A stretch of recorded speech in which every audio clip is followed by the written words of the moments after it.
We continue to celebrate Pride Month here at NHL Network, and we want to tell you a little bit about a great local organization called NYC Gay Hockey.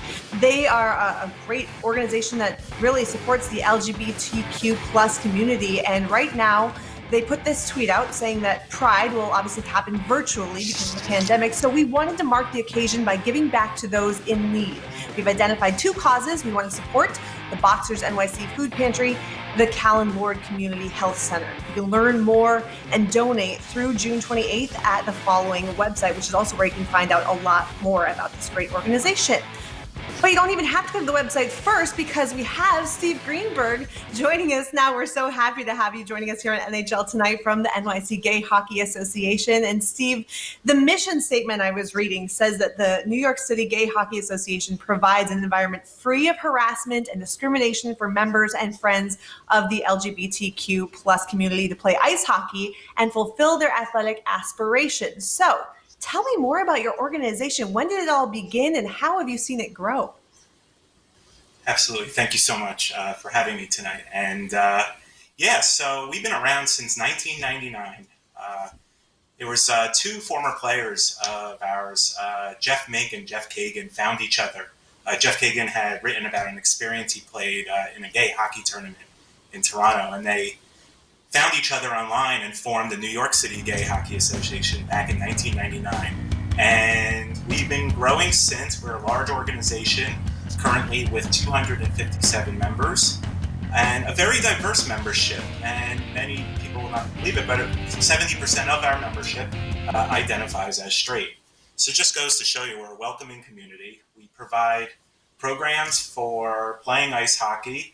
We do scrimmages, we do league play, we do as well as clinics for beginners. And it's not just on the ice, it's also off the ice. We're a close-knit community that plays together as well as hangs out and socializes together on many occasions. That's incredible and so amazing to hear about the number of people that you've touched in the New York City community. You know, we've seen the NHL really try to show its support of the LGBTQ plus community for a long time now. They host a Pride Night every season, and a lot of the players can, use that Pride tape to tape their sticks during warmups. But last year, specifically, we saw Curtis Gabriel with the Devils choose to keep that Pride tape on his stick throughout the whole game. What did that moment mean to you and the community, and how would you like to see more of that? To me, it was really special, and I'm actually a New Jersey Devils fan, even though it says New York on me.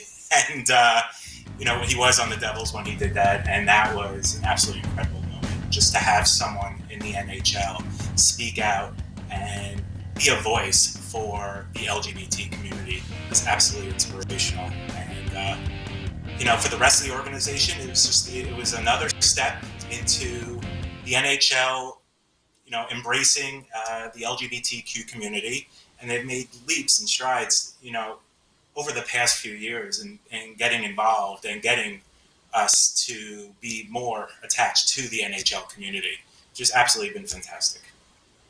What is your personal hockey story? When did you become a fan of the game, and when did you decide to learn how to play? Growing up, I was never much of an actual sports person.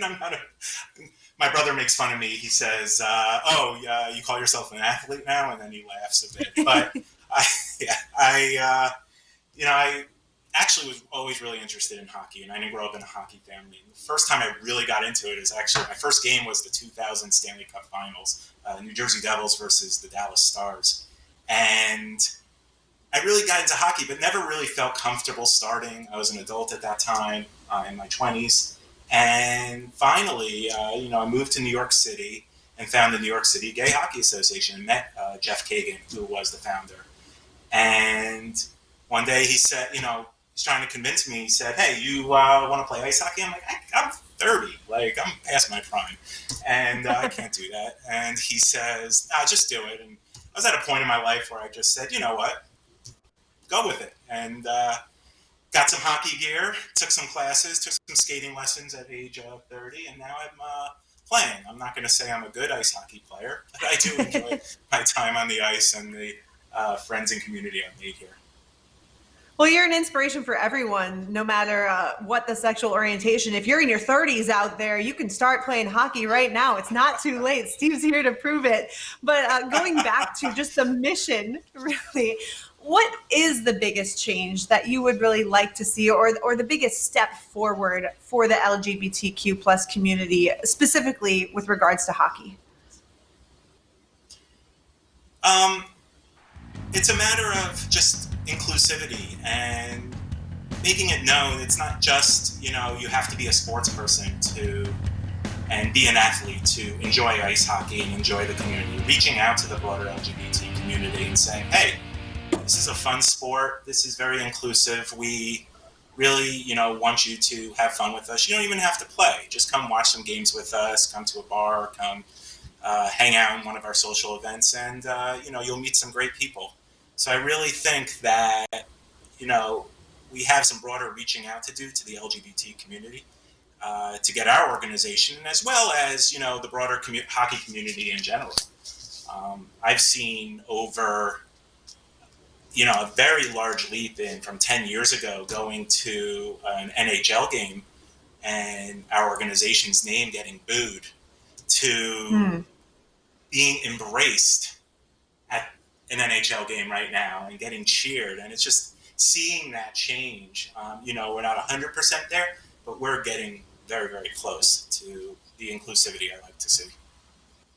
That's good to hear. And, it is such a shame, as we mentioned, that Pride events have largely been canceled in person because of the current pandemic situation. But you mentioned early in the interview about the social nature of this and how it's not just on the ice, but the off-ice camaraderie as well. So how has your league or your association been coming up with new creative ways to stay involved and stay in touch during this pandemic?